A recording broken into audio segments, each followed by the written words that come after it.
Hi, so my name is Joana Cabral, and I'm going to talk about large-scale models of oscillatory brain networks. So my talk will be divided in three parts. In the first part, contributed by Pamela Guevara, I will explain how to build structural networks of the brain. Then I will show how we can use these networks and simulate the interactions, oscillatory interactions between brain units, and analyze the emergent results. And then, in collaboration with Monica Otero, I will show how we can use these models to gain insights into the principles behind selective entrainment of functional networks. So when we talk about the structural brain network, we refer to the actual paths or tracts of water diffusion in the brain. And nowadays there are advanced tractography algorithms that allow to obtain high-resolution tractograms or structural connectomes of the brain.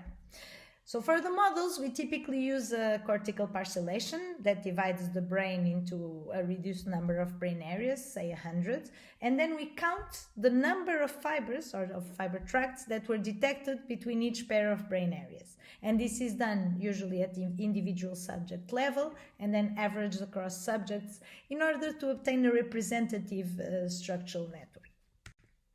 Okay, so taking in more detail, brain parcellation into regions of interest are shown here in the top panel, and this parcellation can be anatomically based or functionally based. There is still no consensus on which is the best. Here I'm showing the Desikan-Kiliani Atlas, for example. Then in terms of the weights of how each brain area is coupled to the other, usually we take the fiber tracts and only consider that there is a connection if indeed there is a circle, let's say, that overlaps with voxels at the end of the fiber that overlaps with voxels that belong to each pair of brain areas. And then we also take into account not just the coupling weight, but also the coupling lengths. That is, for example, how many voxels are crossed by the fiber tract when going from region A to region B. And why is this distance important? Well, the distance is important because if there's a distance, there's a time delay between things because the transmission is not instantaneous. So, and it's very important to take into account this delay that is induced by the distance because it crucially affects network dynamics, especially if the time delays are within the same order of magnitude of the period of oscillations that we are interested in. So now we want to understand how, given a network structure, how we can model the activity recorded at the scalp, right, in MEG and AEG signals. And for that, we need a dynamical model because the structure alone cannot explain the dynamics. So we need to understand what is the dynamics at the single node level. And at the single node, so just considering it's a piece of cortical tissue, it is known that cortical tissue, of course, are built of highly interconnected neurons with excitatory and inhibitory neurons, and due to a mechanism of feedback inhibition with some delay time scales, cortical tissue has the ability to engage like in collective oscillations. So these oscillations are measured in the local field potential that usually appear in the gamma frequency range. And this has been reported to be sustained even in vitro, showing that this is an intrinsic rhythmogenesis of the cortical tissue. So now the idea is, okay, let's consider each brain area is a phase oscillator, just something that oscillates like a clock 40 times per second, which is 40 hertz is the typical frequency of neuronal masses. And let's see what happens when we couple them all together. So if two oscillators are separated, so here the black bar means they are not filling each other, each one is oscillating at its own intrinsic frequency without synchronizing. Now if they are coupled together, in nature the Kuramoto model of coupled oscillators predicts that they will synchronize.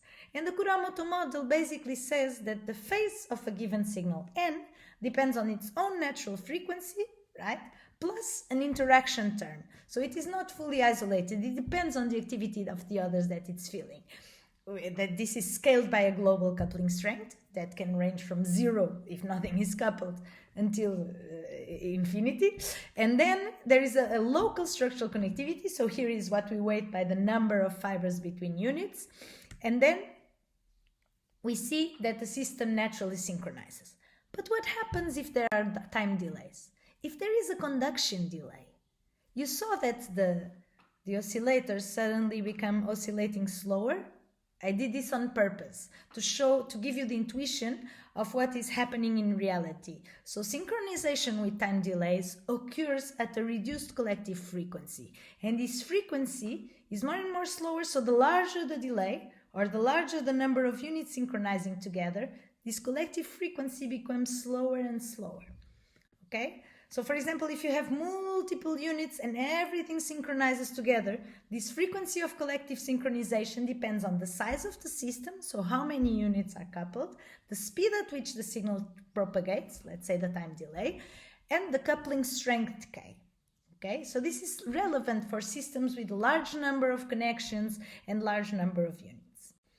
Now, if the coupling is not very sufficiently strong to induce full synchronization, but only sufficiently strong such that some subsystems synchronize together and then desynchronize, at this stage we observe this metastable cluster synchronization that induces a collective frequency, a transient collective frequency. So now let's see if this phenomena can occur in the brain. So we take the brain network model and we put in each unit, in each node, we place an oscillator. But it is not this time a self-sustained oscillator like in the Kuramoto model, but it's like a pendulum. It's something that displays an oscillation at 40 Hz, but only in response to perturbation. And then what we do is that we perturb all units with uncorrelated white noise. So everything is receiving noise, and from time to time we find these oscillations, right? Because the units resonate at their natural frequency, so they will resonate at 40 Hz. Now when they are coupled together, we can have three different regimes. So let's see here on the left, if the coupling is very weak, we will observe like these oscillations emerging around the natural frequency, around 40 Hz, and their amplitude is modulated over time. So it depends a bit on the noise, right? That modulates the amplitude, but there is a peak frequency around 40 Hz. And the degree of synchrony of the system is very low. It's close to zero. Now, if the coupling is very strong, on the opposite, on the right side, we find that the whole system synchronizes together. We see the synchrony level is close to 1 over time. And we observe these very slow collective oscillations.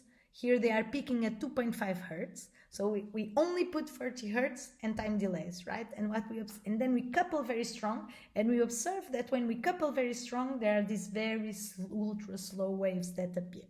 Now, when there is an intermediate coupling, so that the whole system never fully synchronizes, but it approximates synchrony, we find that whenever the synchrony degree increases, we see here the emergence of some collective oscillations. They are not super slow like in delta, but they appear in the alpha frequency range, these cluster synchronization frequencies, right? So if we look in detail at the simulated time series, here is the simulated time series in 90 brain areas. They were all just resonating at 40 Hz, natural frequency, coupled together, right, with an intermediate coupling and an average delay of 3 milliseconds. Of course, some delays will be longer or larger. This depends on the distance, the distribution of lengths. And what we can see here, so I color in a given color every time the amplitude of the oscillations in a given frequency band increases 5 standard deviations above the baseline noise, which is when there is no time delays between units, right? So only the frequencies that would appear by noise. And here we find indeed that there is this emergence of alpha. So the alpha is not persistent over time. It lasts, it is transient, right? And it emerges simultaneously in different brain areas. So there are these collective oscillations that appear transiently, but simultaneously across distinct brain regions. So they are indeed a phenomena resulting from synchronization, and we call them metastable oscillatory modes. So if we look into more detail, here you see how the signal in different brain areas, here overlapping with the occipital and the parietal areas, simultaneously exhibit an oscillation in the alpha frequency range. And we can calculate the duration of these MUMs, and we can calculate the size also by calculating the number of units involved. Now, if If we further increase the coupling strength, we find that there are slow and long global oscillations emerging mostly in the delta frequency range, so very slow, and also in the theta as well, here they appear. But if we make it even stronger, the coupling, you see eventually everything synchronizes in delta. So we can characterize, so imagine you have the same network of 40 Hertz units, same level of noise that stimulates everything, but then depending on the degree of coupling or on the speed of transmission between units, the system can exhibit different dynamical regimes. And we can now try to characterize these oscillations to understand where they come from and what is their phenomena. And we find indeed that if there's a global coupling, you see here there's in the plots, when we see a larger yellow bars, means that the delta waves are lasting longer, involving more units, and also occupying most of the space of brain activity. Whereas in this intermediate range, where the coupling is only sufficiently weak to induce cluster synchronization, the transient oscillations that emerge, they last shorter, around 200 milliseconds, and they peak mostly in the alpha band. Now, if there are no delays or if the coupling is too weak, the whole effect disappears and we don't detect these collective oscillatory modes. Okay, so this is the range where it's important. Now, what Monica Otero in Chile has been doing is that she's been using these models to understand how we can entrain specific network oscillations by stimulating at the right frequency. So knowing that there is this intrinsic network resonance and there are these frequencies at which some units tend to resonate or some subsystems resonate, would it be possible to selectively entrain a given subsystem if we know exactly what is the frequency at which you should be perturbing in this regime? So indeed there were some experimental results where they found that whenever the person is, for example, you measure the ongoing EEG activity in the alpha range, and then you stimulate exactly at that frequency with auditory or visual stimulation, and also at the right phase, you find that you can entrain, so you increase the amplitude of the oscillations detected with EEG by stimulating with that same frequency. So in a way, the brain is resonating, it is responding to an applied sinusoidal stimulus. So the idea is to use, if we gain a better understanding of this selective entrainment, we can design better non-invasive brain stimulation strategies for neurorehabilitation and to improve performance. So knowing exactly which are the frequencies at which to stimulate, of course this will be specific to each individual, so they are personalized, but it is possible if we gain a better understanding.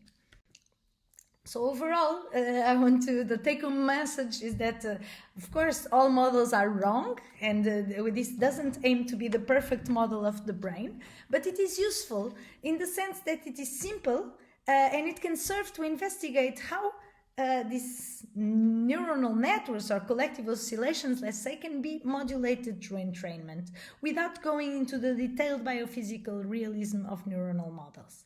Also, understanding these principles, coordinating oscillatory brain activity at the macroscopic scale, is crucial to improve the efficacy of non-invasive neurostimulation, because right now there are many studies that rely on trial and error.